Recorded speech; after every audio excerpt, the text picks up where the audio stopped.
Hi guys, Toby Mathis here with Anderson Business Advisors, and today I want to talk to you about nonprofits. This is near and dear to my heart, and I have a personal philosophy that basically states that if you're good at making money, you should be very generous and make sure that you're taking care of those who can't. I get this from something called The Gospel of Wealth that was written by Andrew Carnegie more than 100 years ago, where he basically stated that millionaires were the trustees of the poor. In other words, not that you just give money away, but that you do good works with your money and help those that maybe not as fortunate as you, or maybe they're not as good at making money as you are. If you are good at making money, one of the best places to put it is inside of your own nonprofit. Now, here's the thing. A lot of people say, oh, nonprofit, that's horrible. What am I going to do with the money? It's an operating business. In fact, whether or not you're around, that thing may just keep on going on. It's a great legacy tool to make sure that your kids are taken care of because they always have a place to work. No better example than Milton Hershey, who in 1905 created the Hershey Trust, which established his charitable intent and manages his various charitable activities. Now, charitable activities are basically falling into a few different categories, but it's for charitable activities. Literally, they call it charitable activities, education activities, or religious activities, all fall under 501c3. Those are the ones we're so used to dealing with, where you get a charitable donation for putting money in. Right now, if you put money into an operating charity, even your own, you can write off up to 60% of your adjusted gross income. You did not mishear that. If you make $1 million of adjusted gross income, you can give away $600,000 into your own 501c3. If you have equivalent assets like real estate or other assets that have fair market value, you can give those in. Those can qualify up to that 60% threshold. There are a few rules depending on when you purchased it. If you bought and gave it in the year that you purchased it, then you're going to be limited to your basis. But otherwise, if you've held on to a piece of property for 10 years and it's appreciated huge in value, don't sell it and give money. Give the asset itself. If you've had stock that you have very low basis in and has run up over the years, give the stock to your charity. It doesn't pay tax.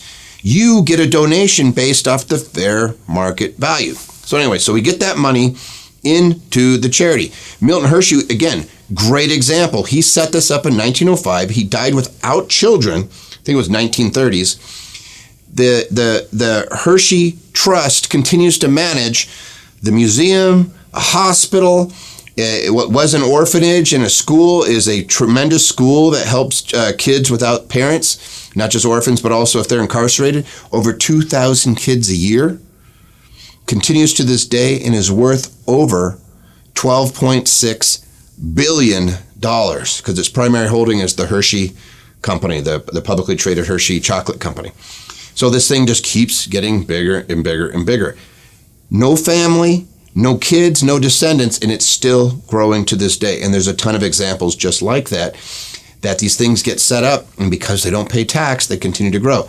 Now, what qualifies as a charitable activity? If you don't want to be a church, you don't want to be those things, helping the poor in any methodology, it could be even providing housing to them, helping them by providing them rental housing or providing houses for them to buy.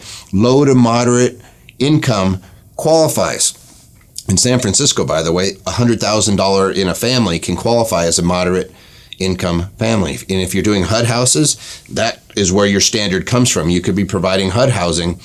That qualifies as a charitable activity. You're providing housing for vets. You're providing housing for single moms. You're providing housing for transitional housing for incarcerated women who are coming out. We actually have a great example of that where they've just exploded because organizations like, hey, yeah, we need this help. We need someone to help by housing them. And boom, there's the charity sitting there.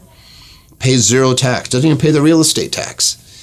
It allows you to actually increase your cap rate, if you know what that is. I mean, it allows you to actually get a lot more.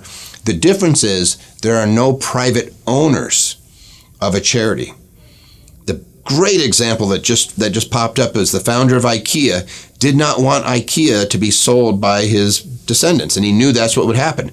He put the stock into nonprofits before he passed. That way there's a board that's watching over his baby of IKEA. He left his descendants board seats. They still have 2 out of 7, I believe is what the number is, but they can never get enough control to liquidate. which is what his fear was, is he wanted what he started to continue to grow, and that's how he's protecting it. And there's a lot of people that do that.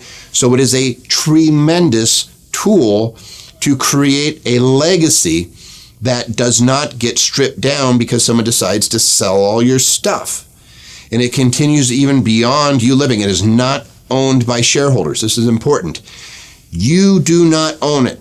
You control it, but you can give control to future generations. Nobody gets to just take the money. If you want money out of a nonprofit, you're going to have to earn it. You're going to have to work and get paid. So if you leave a legacy behind, that is your nonprofit. And there's basically two flavors. There's an operating nonprofit and there are foundations. Foundations are the ones that we all hear about, the private foundations where you have to give money away, 5% of the assets every year. That's what they would have to do. But an operating nonprofit does not. It can just continue to operate and do what it's doing, and it might be providing low-income housing. It might be providing housing for veterans. It may be providing housing for disabled. It may be providing residential assisted living for elderly folks. It doesn't really matter so long as it's falling in that category, and boom, it qualifies, and then your heirs can continue to operate it. But they're not entitled to go take all those assets.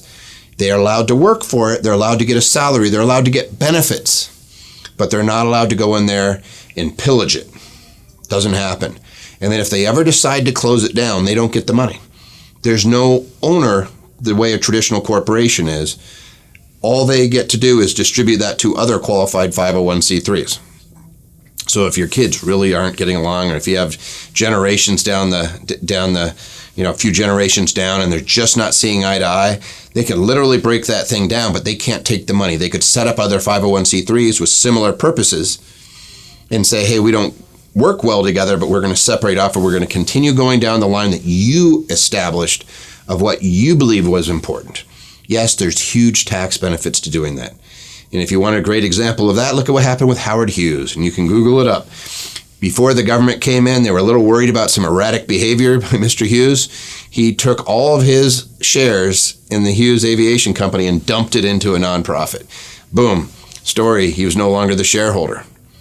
He got a massive tax deduction. In fact, a huge tax deduction that caused the government, they were all upset because of how many millions of dollars they didn't get to take.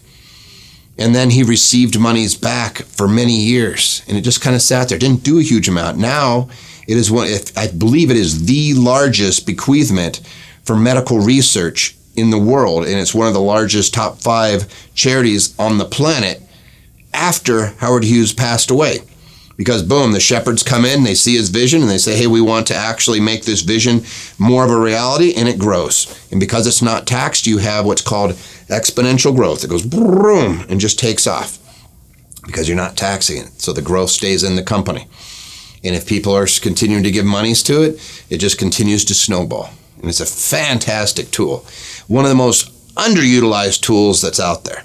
I'm always surprised when I see somebody who's heavy into real estate and they're paying big taxes on something, and they're looking at me and they're saying, what should I do? And I look at them and say, you need to quit owning all those assets. We need to start transferring some of those out of your estate, getting you some tax breaks for doing so, and making sure that you are always secured. If it really comes down to it, we can put a deferred compensation plan in place and make sure you get paid until you pass away, but you're never going to run out of money if you do that. You want to make sure that you're doing these things proactively, though. But what a powerful tool. The rich know how to use it. The top 2% for decades have understood the power of nonprofits, and they all have them put in place because they understand that it doesn't matter what their kids do, who their kids marry, whether they have mistakes, whether they have huge liabilities, whether they're just not good at managing money. That nonprofit's going to be safe, and it's going to be a safety net, and it continues to do what you envisioned. And you want to make sure that somebody doesn't hijack your vision. This is how you do it, is you set that thing up and just let it go. Tremendous tool. Love working with them. Hope this was helpful.